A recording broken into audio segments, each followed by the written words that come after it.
která to je?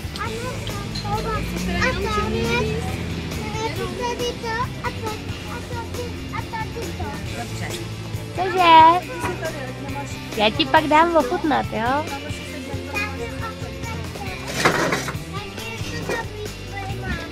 Jo.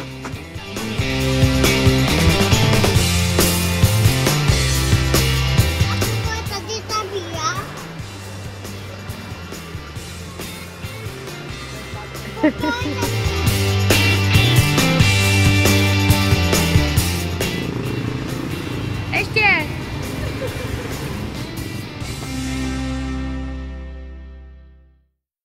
Mareček příjemnej. Marečku, ukaž se, jak jsi příjemnej. Hele, jako ho předvádí.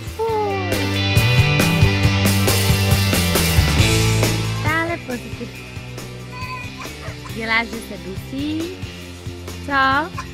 Udusí se.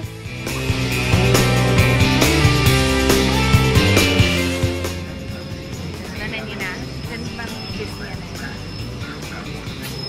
vysměný. A který to je, Máro, tenhle? Taky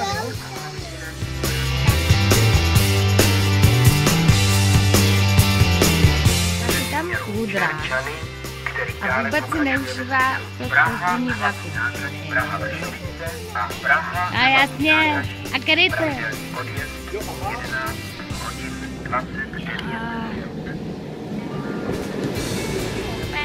Lenko, pověz mi, co tě tak rozčílila. Jo, tam jak se vám líbil náš výlet? Líbil se mi moc. Byl plný zvratů a nečekaných věcí, takže vlastně zvratů. A Marku, řekni, co to bylo ještě? Strašně jsme spěchali na vlak, jo, všichni v nervech a Lenka nás natáčí vzhůru nohama. To bude vypadat blbě na tom videu. Že ty tam budeš mít hlavu, nebo on tam bude mít hlavu? Tak to je lepší. No ale potom jsme to stihli a vlak měl zpoždění. A Mária negativní, takže se mu to nelíbilo.